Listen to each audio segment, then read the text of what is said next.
Okay, see if I can get my slide up. Share.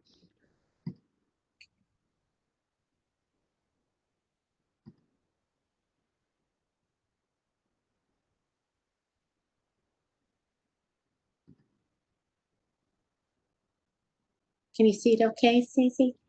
Yes. Thank you. Good. I want to start here. All right.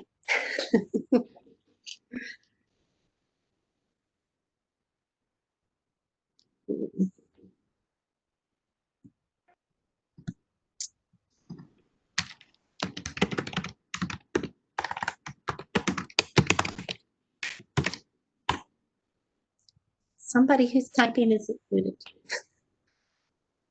Should we go ahead and get started? Are we waiting for anybody to arrive? No, it looks like we have 180 attendees, 130, excuse me, already. So I think if you want to get started, it's probably fine. We only have an hour. I think 130 is a really great number. All right. It keeps growing. It keeps growing. Okay, well, it's my pleasure to welcome all of you to this virtual forum to give you an update about what things are going to be going on this fall. And to say the least, this is going to be a fall at GW like no others that any of you have ever experienced.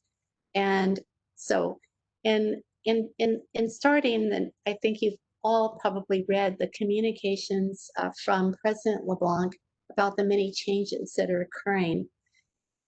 As you know, the safety of the members of our GW community are a top priority.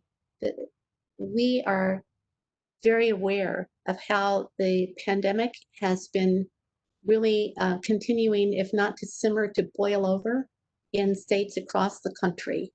And that is an issue of deep concern to us in terms of our ability to be able to safely go back to an on-campus operation. I will say that I'm personally very sad about this because I was hoping to see very many of you returning. I was hoping to see our students, and we really did work to our utmost to do that safely. It's very hard to have a little bubble of safety when you're surrounded by the kind of epidemic that is raging across our country. And so our community, I would say, has been very patient, flexible. It's been very resilient. We've been all along understanding that we have to have a flexible approach because nobody knows what turn the pandemic is going to take. And the pivot that happened over the last couple of weeks was obviously a part of that. You know, the reality is that as we were putting in place all the plans to be able to assure the health and well-being, the safety of people on our campus, we realized that even if we're able to keep transmission down across the country, this was going to be a daunting task in the face of the pandemic. All across the campus, we reorganized classrooms, brought in new technology, some of which is still coming in, established new protocols for maintenance and cleaning, put in hand sanitizing stations, signage, and all the rest. It's very, very difficult, you know, when you consider kind of, you know, what the status quo has been in terms of all of those things on our campus, to be able to flip a switch and say that, you know, we're now going to have, you know, a completely different kind of housekeeping and sanitation process, a completely different way of delivering classes in our classroom, and even more pertinent, that we would be able to exert the kind of control that we'd like to exert in terms of behavior on our campus to prevent super spreading events and other events that would cause recurrences. So there was a lot of careful planning and thought has gone into this, and a lot of careful planning and thought went into the decision that for this fall, we should go almost completely online. So I've already mentioned the first consideration, which is the resurgence of COVID-19 cases. It is so threatening to DC that the mayor of DC made a decision that people traveling into the District of Columbia from places that have uncontrolled transmission need to quarantine for 2 weeks upon arrival to DC. As of Monday, that was 27 states. So that is daunting in and of itself to bring back an entire community, among whom those from 27 entire states would be quarantining. We had thought, well, we could partly mitigate this by eliminating the Labor Day holiday, the fall break, um, adjourning before Thanksgiving. We did a shortened academic calendar, which would have helped, but still wouldn't take out the risk of the fact that people are traveling from all over the country. Where they live, many of them have their very high rates of transmission, and even the very act of transporting themselves back to campus could be creating risk. And then we know that no matter how many safeguards and rules we put in place, that students are going to be students, that we would have, some instances that we'd have to enforce about parties and other things that might be going on. And as we put the plans for reopening out and saw all the comments from members of the community, the expectations from our faculty, our staff, our students, that in the context of what's going on with the pandemic, we realized this isn't the time to all come back. So I should also say that we've been receiving very different feedback from different communities. One community, our staff community, I consistently am hearing that people are finding that telework is far more effective than they ever thought it would be, and that even though some of them are, living in circumstances where it's hard for them to really be able to focus on work, and we understand that many others feel that they can do it very productively. And I would say my managers have been very happy with the work that staff have been doing in general. That it's been surprising to them. They didn't expect that. Many of them had come into this with kind of a prior assumption that if people were trying to work from home, they wouldn't do it very well. But we've seen that to not be the case. Most of my faculty really have adjusted very well to learning how to do online instruction. I called a couple of them who I knew had been among what I would call the holdouts, people who did not want to teach online, never joined in with us on the 2U program, were kind of against it, right? Who have found that with the newer technology as well as the instructional support, that they've been able to receive the training that we've been able to deliver, that actually they have felt quite capable to do it, and that it's gone pretty well for them, and they've been pleased by it. And in fact, when we've surveyed our faculty, the majority of them have expressed some concern about returning, even before we saw this downturn in terms of the state of the control of the pandemic nationally.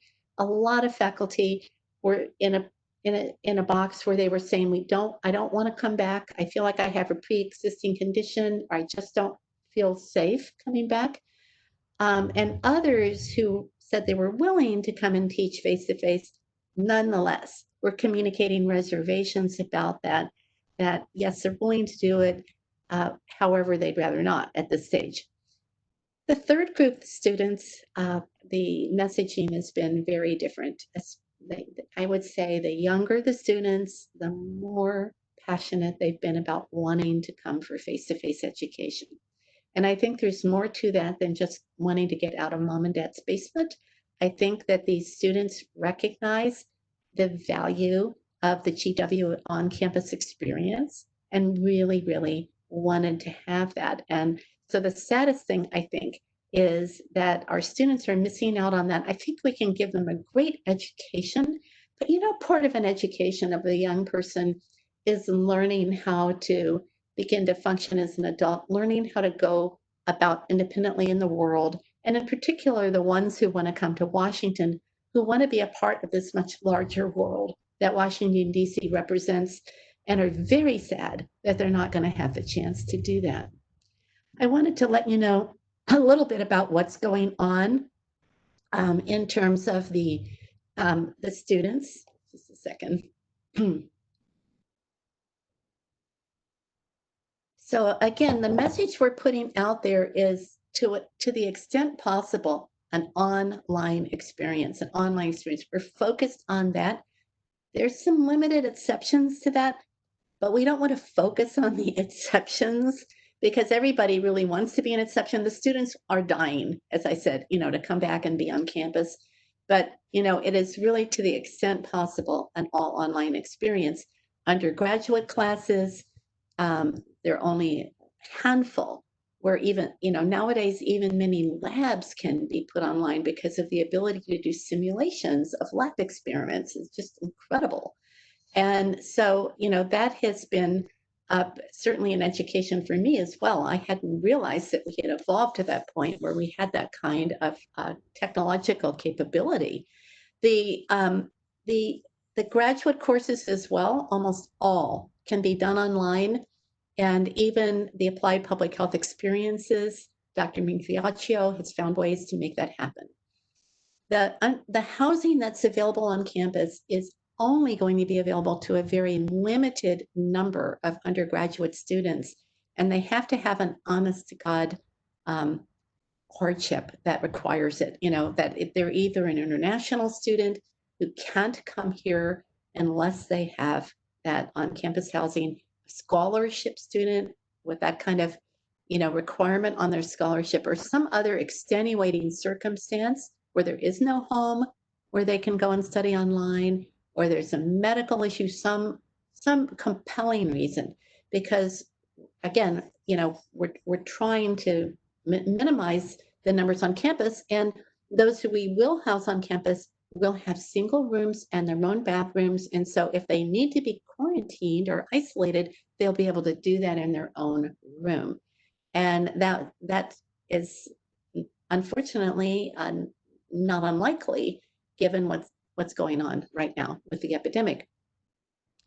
The undergraduates who don't get to reside on campus are going to have a tuition reduction. Those are the ones that are on Mount Vernon or Foggy Bottom. Unfortunately, not the nursing students who are out at VSTC who are getting exactly the experience they were going to have. And for graduate students, rather than a tuition reduction, we are not going to apply the tuition increase for academic year 2021 that we were going to apply. So every year, you guys might be aware, maybe not aware, every year we slightly increase the tuition. And so that flat tuition is going to be available for our grad students for the entire year. And whereas the tuition reduction for the undergraduates is for half a year. So I don't think it's actually a big difference. It feels different. But the reason why we're doing that too is just the amount of financial hardship that's out there amongst our families of our students and the students themselves, and just to give them a break. It's not because we think the education is going to be different. Certainly public health, our online education, well established, an equivalent curriculum that we believe delivers the knowledge, the competencies, everything the students need to the same extent. We're going to focus on telework to the extent possible.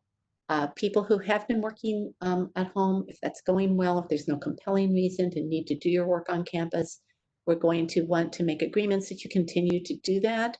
And if people need to work on campus, we're going to need to be able to identify who that is to make sure we get them into the campus, because who will be on campus will be restricted. We're going to need to know exactly who's working, who's studying, who's living on campus, because they will be a part of kind of a campus-wide pledge to keep the campus safe, the testing that public health is helping to establish, and other things. That's also true for research. And so we're going to continue to have a process that if you need to be on campus to do research, to have to put in a request. Adnan Haider and Natasha Kazim are taking care of those, but to make sure that we know exactly who's doing the research and that we're managing it so that people aren't bumping into each other. In other words, so that we don't have too much density. Understanding that work in a lab can involve people having to be side by side sometimes. We understand that. Um, and so, all presence on campus is going to be pre-approved. We'll know which students have classes, which students are living on campus, which faculty, which staff have a reason on a regular basis to be on campus. And we are going to make sure they all participate in the measures that we have to assure the safety of the community and their own safety, their personal safety.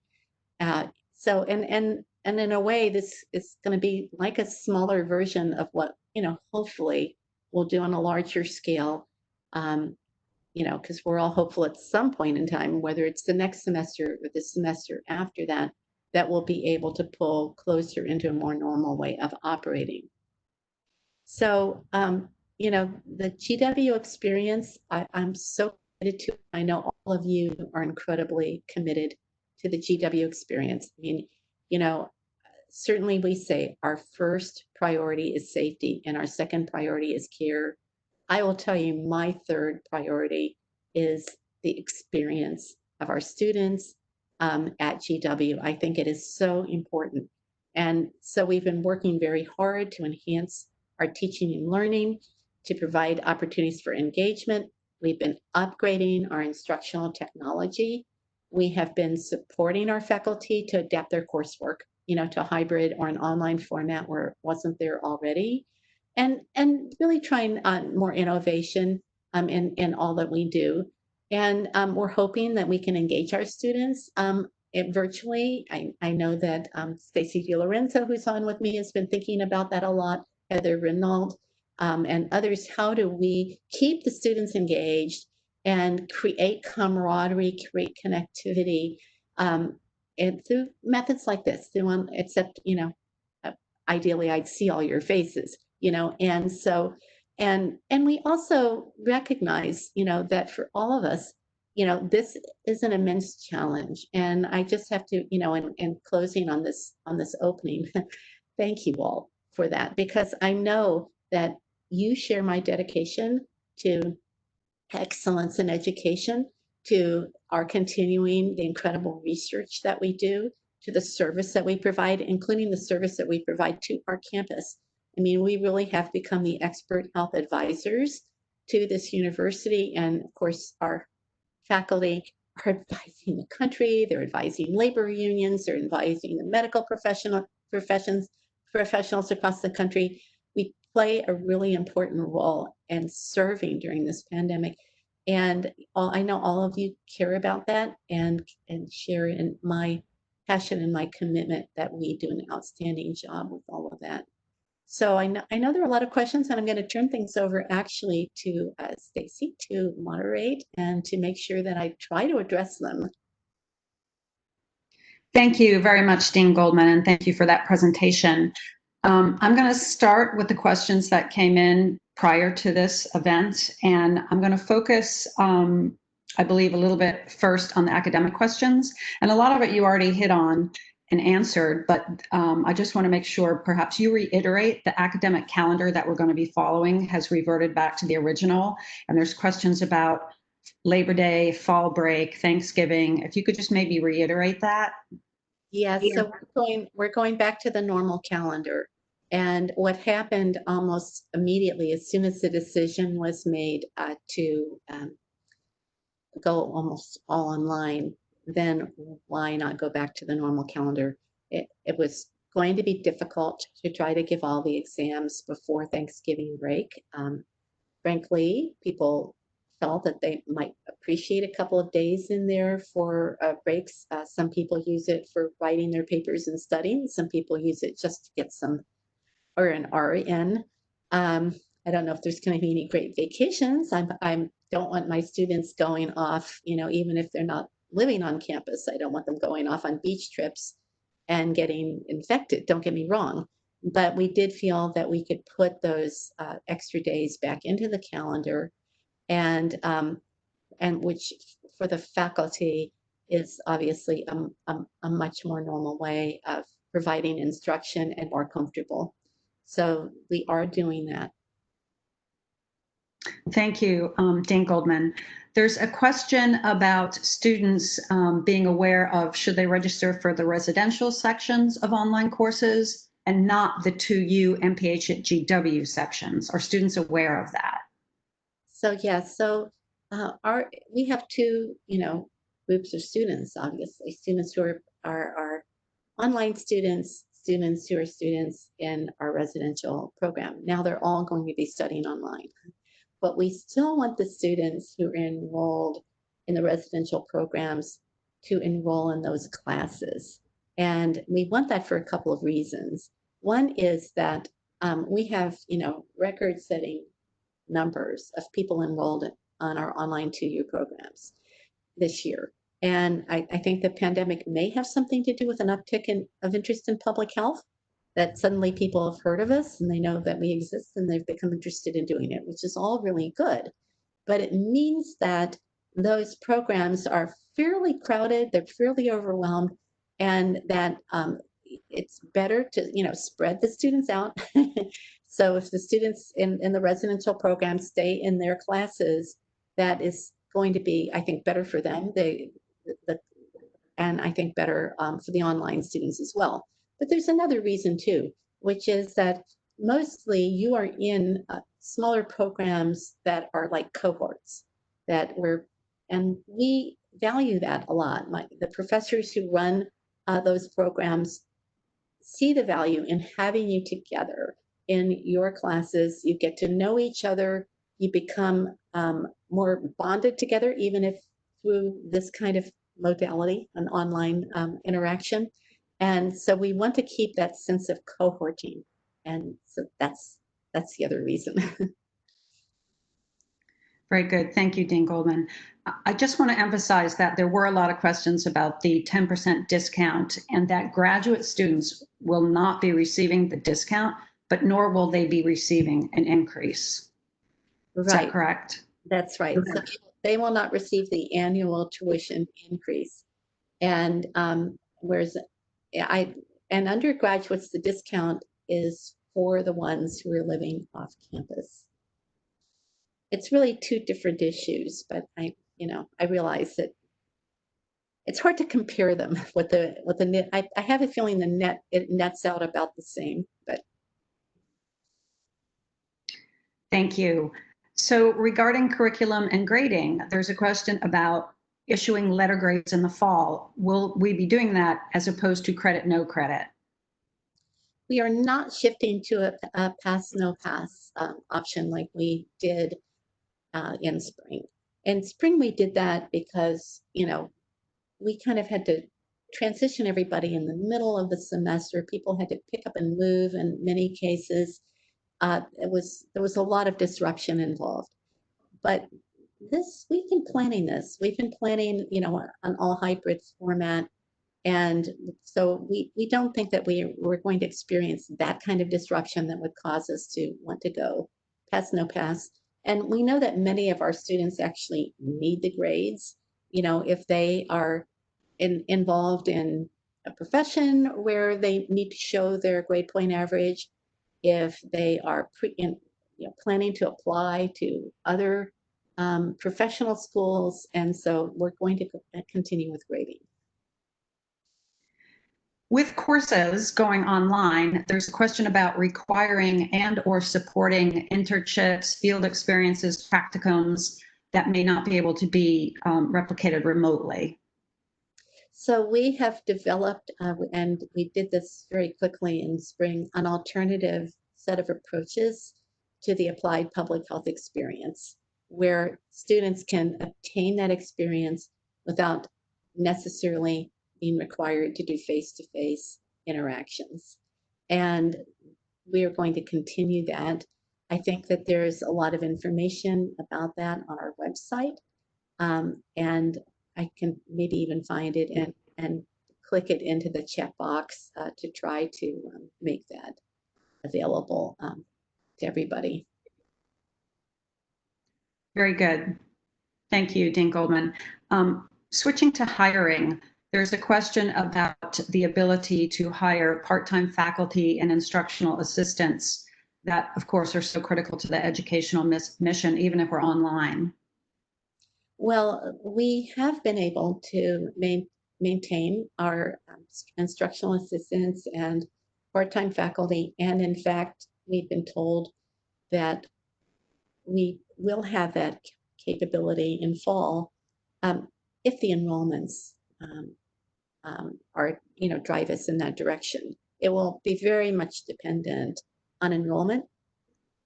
And if we require the faculty, we'll be able to obtain the support of the faculty.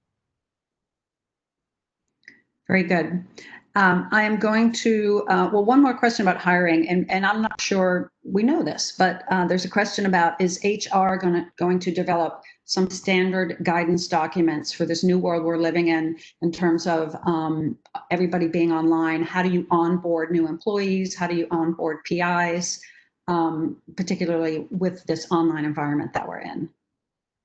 I don't know if they're going to do that or not. It sounds to me like a really good idea that we should pass on. I do know that they have been working on a new kind of onboarding training, and that partly does include much more focus on telework and some of the other innovations that have been occurring as a result of this pandemic. But I think I think it's a really good idea. B, I think, current and existing employees might be able to benefit from something like that because just because you were onboarded in the past doesn't really mean that you understand how all these new things work. Um, Very good. And then just to emphasize, there's a question about the building, of course, and I believe you touched on this, but will the building be closed to faculty, staff, and students? so the building will have only limited access. Those who have been cleared to continue to, come in and work face to face, their G World cards will allow them to access the building. But those who are not won't be able to go in and out. So that's going to be a change from the past where, I mean, at one point in time, everybody on with the G Gold card, if the guard was at the desk, could go ring in and out at the card reader at the guard desk, right? But then on the weekends and at night, only people who were actually employed in the school were able to do that. But now the G World Access card is going to be key to a list of people who actually, have affirmatively received clearance that, what they're doing is essential to be done during the pandemic and that they can come in. So only a limited number of people will be able to access the building. Now, as we have during the pandemic, we'll be sure to put in place a process that if you have an urgent need to come in and get something that, our Dean for Operations, Natasha Kazim, will be able to arrange, for you to come in and do that because we understand sometimes people just have to pick something up. There's something they need for their research, there's something they need for their teaching. You'll be able to get in and out to just pick things up. But I have heard that some of the faculty who don't want to teach, face to face, upon hearing the students weren't coming, were saying, "Well, then I want to go and back to the school and work there because with the students not being there, they feel like it's safer. But it still really isn't going to be safe on our campus for people to be working if they don't need to be on campus during this semester, we're not going to be allowing regular access, is what it comes down to. So Dean Goldman, just to be clear on what you just said, if a faculty member needs to come into their office just to pick something up or get something printed, do they email Natasha to be able to get in, or do they need some other kind of access? I think they have to do that. They might want to go through their chair. So, to confirm that it really is necessary, since she might check with them depending on what the request is about. But I mean, this is not to create a bureaucratic hassle for people. It's just literally because we have to control the people coming in and out of the building and make sure that the people who are on campus are part of the pledge that we're doing about safety. and are in the testing program, and really that we identify them and know who they are, and are monitoring that. Right. I'm switching to the chat before I go back to the other questions because the chat questions are starting to come in. There's a question about parking. This has come up before, but can you address the parking situation, and will we still be charged for parking in the fall semester since we will rarely be on campus? My sense is that the answer to that is yes. If you have a parking contract, that you will be charged for it. I think you can suspend your parking contract and then, apply for parking again later. And I'm not sure that wouldn't be a bad idea at all. If you don't think you're regularly going to be driving in, it probably makes sense to do that. And again, just to clarify, Dean Goldman, the access restrictions also apply to SEH as well. Is that correct? They apply to every single building on campus, the library, SEH, every building, and the Marvin Center. So I think that the crux of it is, so for example, SEH, is the researcher involved with what is the research? Is that research necessary to be done during this time? There is a process that Dr. Hyder and Natasha Kazim are doing, have been doing ever since the pandemic started. I will say that our criteria for that are fairly flexible.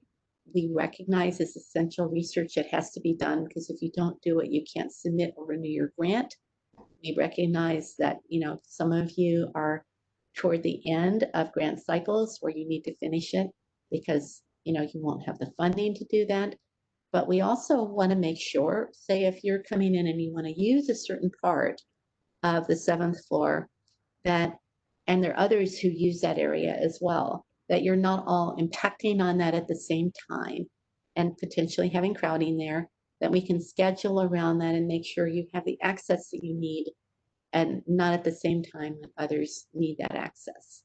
One of the things that's going to be really helpful is that the testing lab that we've been setting up within our area on the 7th floor, Dr. Liu's lab, we are now, I think 100% really have moved it to the 1st floor, room 1800, and all of that activity, and which will involve samples coming in and out, the lab waste going out, a lot of people involved in that who will be working in that testing laboratory.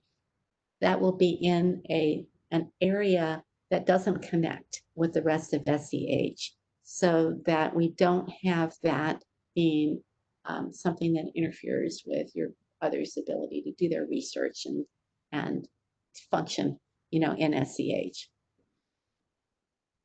Very good. And switching back to, someone's asked a good question to clarify the tuition situation. So if someone is a continuing student, then their tuition is the rate of last year. But if someone is a new student in the fall, are they paying the new cost per credit hour or last year's cost per credit hour? Everybody is paying last year's costs. All of the graduate students will be paying last year's cost. Very good. Which means that the university has entered into a process to redo the invoices and, where necessary, the financial aid packages. So that's often the next question that people ask. And my understanding is that because the decision was just made, that administrative step hasn't happened yet. So, I think it's something you can anticipate, but it's going to take a few days for the university to get caught up with that. Very good. And there's a question, Dean Goldman, about a minimum enrollment requirement for rehiring part-time faculty. And if so, what is the date that that's going to be determined? When will we know? That's a really good question.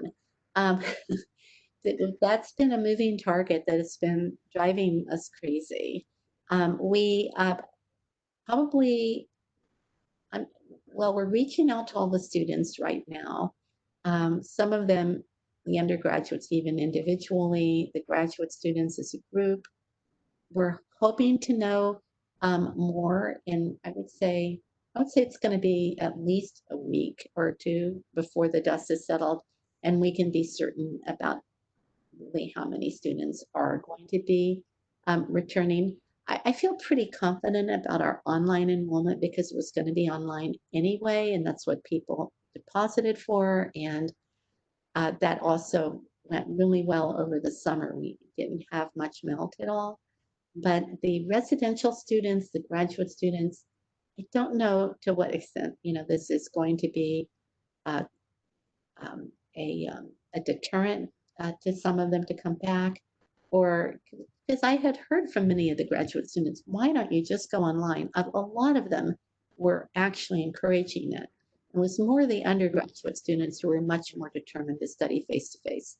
So keep your fingers crossed, those of you who care about that, because I think that I think there's reason to hope, especially in the context of, I mean, it can't have been a better time to go into public health than now, that will have a great graduate student class, and that we will indeed, have jobs, for our part-time faculty as well, which is, I know, on some of your minds.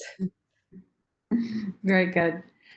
So I know this may have been addressed before, but there's a question about if we're teaching online and time zones. Are we making any kind of exceptions for online teaching online because of time zones? We are doing our best to make sure that the online experiences that we give do factor in issues around time zones. It could be difficult. Some courses can't really easily change the times that they teach because students are interlocked into schedules where if you move a course, then it starts to slam into another course. So, but I think that our instructors are cognizant that this is a problem and they're going to do their best to address it. Um, I mean, obviously, that is an advantage of the 2U courses in that the asynchronous material can be given. That's the lectures, which are mostly recorded, and they can be given at different times, and there are many times for the live sections. But we're going to do our best to accomplish that as well with the face-to-face instruction. Okay, Dean Goldman, I am going to switch back over to the really fun questions that are on staff mind. Um, keep in mind that many people have mentioned that there is obviously a morale issue, a motivation issue right now with all of the information that we've received already from the president around layoffs and furloughs. So there's a lot of anxiety, obviously, around these issues, and a lot of the questions that were asked, what can we expect from our school? What is going on with layoffs? What is going on with furloughs? Are there going to be pay cuts? So if you could take the time to address that. I will, and so I think that it's really important to understand that the university finds itself in a very difficult situation financially, and that this is something that is an immediate consequence of the pandemic. That and what causes it is the fact that we had to send our students home in spring, that they've been studying online in summer, and they're going to be continuing to study online at least through our first semester. And that has an enormous impact on what's called the auxiliary revenues of the university, whether those come from our dorms, whether they come from parking, whether they come from the payments that we receive from the food establishments that are in our buildings. No one's doing really well around Foggy Bottom. There's nobody on campus to eat at all the eateries. And so this is a real problem financially for the university. The first set of mitigations, if you want to call that we've had to do to try to lower our budget have all involved efforts to reduce a lot of the staffing centrally, as well as make some of the central services function more efficiently. And so the idea that buying efficiency makes a place better, we know that it may or may not actually be a better place, but we also know that, we can continue to function that way. But what the president is making clear to us is that no particular school or program can be held, completely harmless from this next round of belt tightening that we're going to have to do, that we're all going to have to find ways to save money. And there, it's hard to say what steps are going to be taken. I hear things that I'm sure all of you hear. Look, some universities, they've stopped the investments to retirement accounts, uh, matching contributions.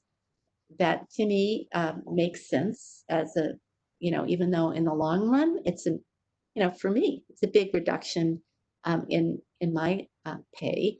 I don't see it as an immediate reduction, but someday I'm going to need that. And so, but I think that's under serious consideration.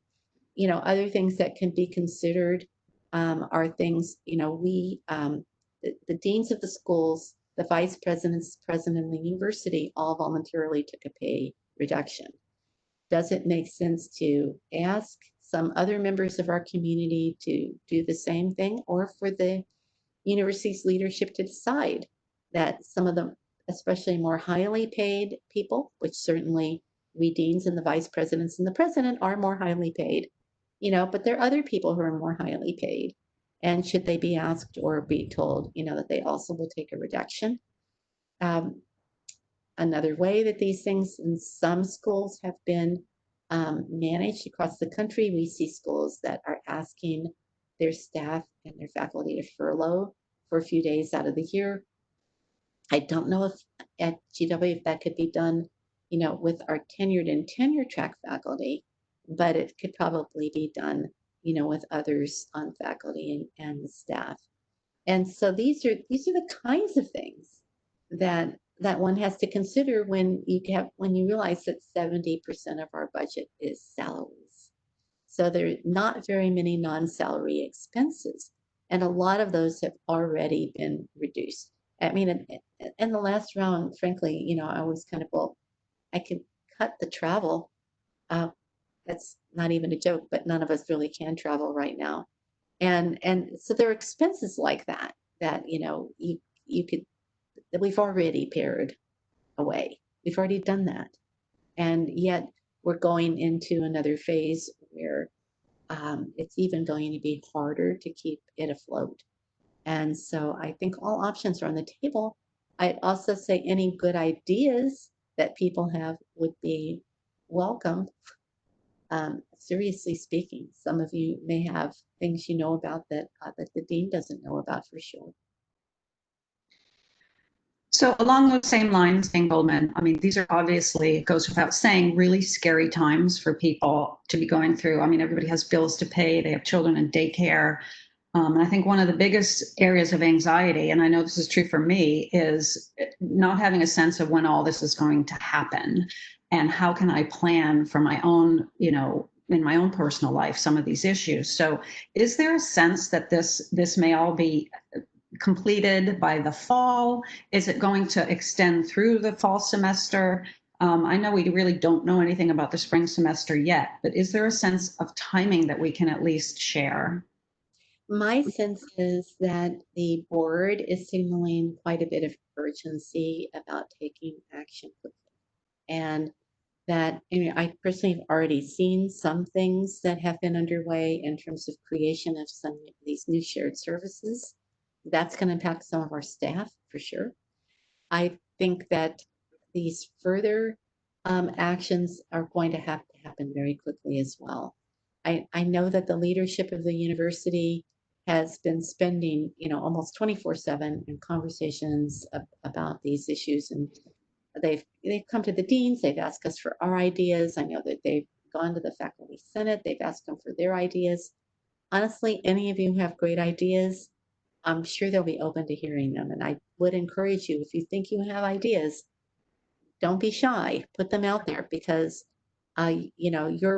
you might be the only person on the whole campus that has that idea, and it could be the best one. So I mean, this is going to require that if even that that we come through this as a successful university.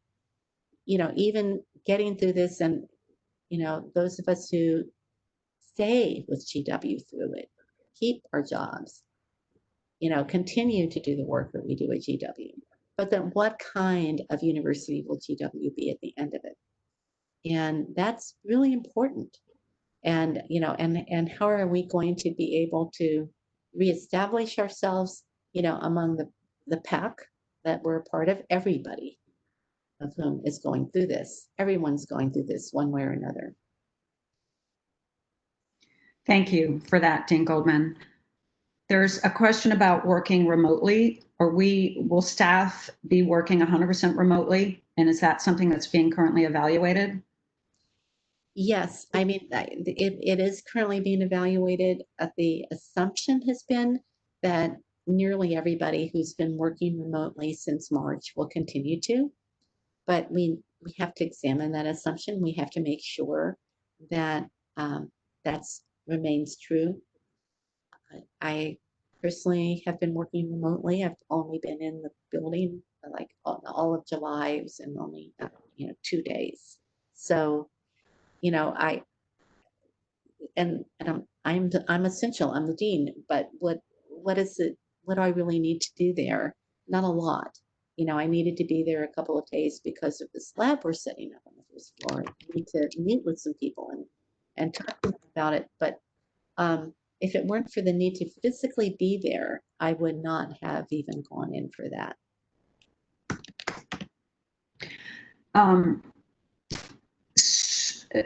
Back to the compensation issue. So there's a question that if the university is considering targeted compensation for highly paid people, have they considered dedicating saved revenue to job preservation? Do you know that? Can you say that again? Yeah, so if the university is considering, has targeted compensation cuts for highly compensated people, are they also considering using any saved revenue that we're going to get or have to job preservation? So you mean if you're saving revenue from Like, for instance, if all the deans yeah, took. I mean, that's definitely would be the point, and that is to try to balance the budget to mean other than having to lay people off. But if we can save revenue through things like retirement plan contributions or salary reductions or even short furloughs, and if that can save people from actually losing their jobs, yes, I mean that to me, I would say, when I'm asked, by the provost and president, I say, yeah, I'd much rather that we manage it that way. It's kind of sharing the sacrifice. Although, again, I think there are people who are not as well compensated for whom that is not probably a workable proposition. So. And Dean Goldman, have we seen, as of yet, any students dropping out because of the announcement of online? Have we seen any melt around that yet, measurable? I don't know if we could really even attribute the melt to that at this point. We've seen a little more melt up to this point in time than we usually do, just a little more. And I'm sure that the pandemic has something. And what we don't know is if we have more melt between now and the first day of classes, why is that? Is it because of the online or is it because of the pandemic? We know the pandemic is affecting people and their families economically, and it's making the decision to get an education more complicated. So that's something that's going to be hard to sort out. We'll probably do surveys. We'll probably try to find out to what extent, it's the finances versus the online, like what's the reason. But I really doubt that the online for the graduate students is going to play as big of a role as what's going on with the financial hardships that a lot of people are facing. When you look at the rate of unemployment across our country and the impact that that has on communities, that is going to have an impact upon the ability of many people to enroll in our programs. So this just in from Heather Renault. She says that there has been no big melt since the Monday announcement, and that of course her and her team are monitoring it very closely. Thank you, Heather. There's a question about addressing the BS or MS students who cannot complete a field experience or internship. We address the MPH students, but what about the BS or MS students who can't complete a field experience or internship? Well, we're working to find ways for them to get those experiences. The programs that they're with are working on that. We probably also, we have an MS in emerging infectious diseases. We'll probably give, it's a very small class, but we'll probably give that class in the SEH. So, we'll be looking for ways to give that small handful of students that just has to have a face-to-face experience, the ability to get that experience. Dean Goldman, there's a question about switching to the labs and testing. So there's a question, is the lab in SEH going to be used for testing GW employees? Yes, yes. Only the employees who are on campus in any semester will be a part of the testing, but the ones on campus, the faculty on campus, contractors as well, who are on campus, will be a part of the testing along with the undergraduate and graduate students, again, who are on campus. And so but yes, and that lab, as I mentioned before, it's not in our research labs up on 7, it's down on the first floor of SEH. And it will be testing maybe some of you online will have your tests going through that lab. And along those lines, there was a question about allowing students to work in the lab since they are so critical to the faculty. Will we be allowing students? There are already students who are working in the labs. And so where the students have an educational imperative, around lab experience, or in some cases they are employees, in some cases they are graduate research assistants, those situations do permit us to have them in the lab. Those are all really small handfuls of students. It's not really very many students, but that is possible. Very good. Switching back, there was one question I think that I left off, and it's important. And just as the flip side of layoffs, will we be notified if our positions are safe? That's an interesting question. I'm not aware of a communications plan like that, but I think that we probably need to do that. It's certainly something I'm going to suggest to the provost, to the president, but even if they don't do that for the university as a whole, that for our school, I think, when we're pretty sure that it's done, that we let everybody know. One thing to be aware of, the current plan is, it could still be wrong. It could still be that there are going to be more costs to this between now and the end of the year. So the university may not want to issue a message, everything's okay, all clear, because, until the epidemic stops, it's hard to know exactly how many twists and turns this whole thing is going to take, right? So thank you for that, Dean Goldman. We are nearing the few final questions here, and one coming in about, are we asking those who are near or above retirement age to retire? Well, there has been talk about that. It's a possibility to have some kind of a retirement incentive program. We did that a couple of years ago, now several years ago, actually, I guess maybe 5 or 6 years ago. And I will say that you don't see a return on that for at least a year or a year and a half, because you do give people, some terminal months to finish up. Then there's some kind of a severance. You don't have, you continue to have financial responsibility for the people until they have completely retired, right? And so it's not necessarily a quick way to come to a budget reduction. And it's not quick at all if the role that they serve in is essential and you have to refill the position.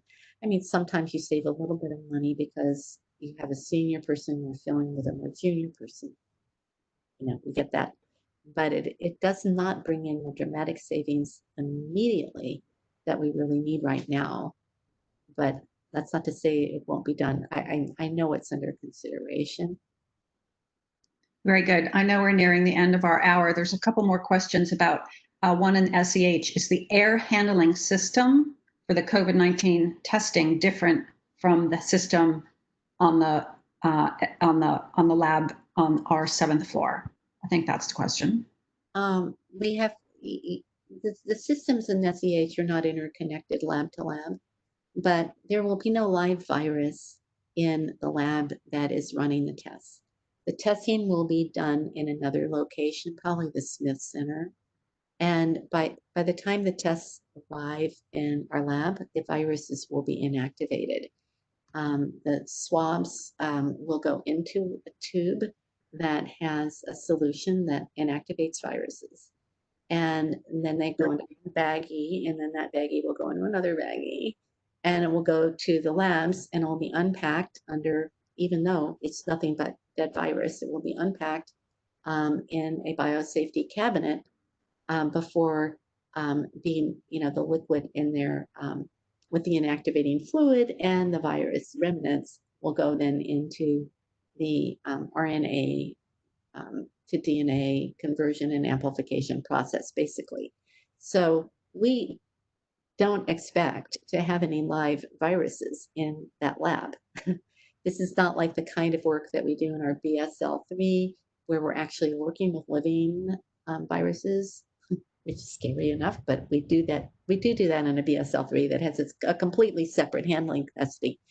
I think one thing that's really important for our community is that we keep these risks in perspective. Many people across the campus are going to be concerned and suspicious about even the very presence of a lab like that. They may even shun the people who work in the lab, just assuming, well, they work with these specimens means that they may be carrying around the virus. That, we need to educate ourselves. We are the School of Public Health about, exactly what the procedures that they're using and not overreact or be like vigilantes or be a part of anything that stigmatizes people, whether it's because they're working with the virus or frankly because they've had the virus. We don't want to be stigmatizing them or stigmatize a whole group, whether they are Asians or members of the Black community, the Hispanic community that have higher rates. That doesn't mean everybody, from those groups is to be considered potentially infective. It's still very rare that anybody's infected with this virus, no matter what group they're from. And, hopefully our community can set an example of keeping this in perspective and having kind of a balanced approach to actually managing these risks. Very good. And just to clarify, Dean Goldman, the loss or the gap that the university is projecting, it's for the year, not the semester, correct? Right now, they're doing a projection for the whole year, and it's based on the actions that we're taking for this next semester, and I think some assumptions that we might be in a similar place in the spring semester. Obviously, things might be worse, they might be better, and the university is trying to be, flexible, not only in how we manage the virus and how we plan our activities, but also how we do our finance work. It's difficult though. Very difficult. Will furlough employees be eligible for unemployment?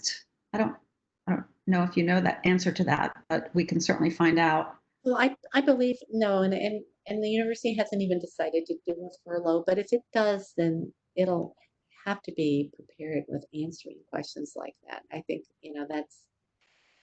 that's it's going to be an important question.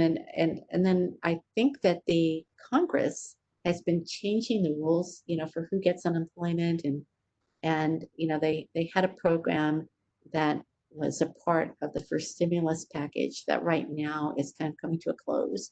And now they're debating whether to add to that. And that's part of the issue right now with the pandemic response bill that's pending in Congress as we speak.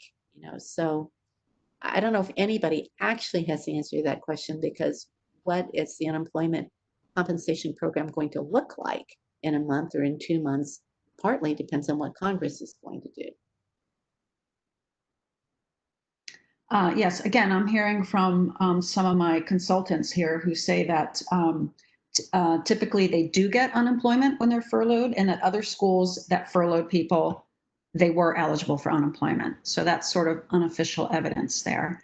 Yeah. In the interest of time, Dean Goldman, I'm going to, I think I got up to all the questions, but just to let everyone know, thank you so much for attending.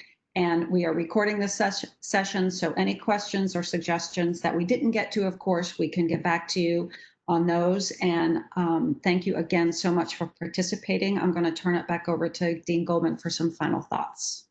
Well, first and foremost, to thank those who are online and helped out with answering a couple of questions I didn't have answers to. And I believe those were Deans Heather Renault and probably Natasha Kazin. Am I correct?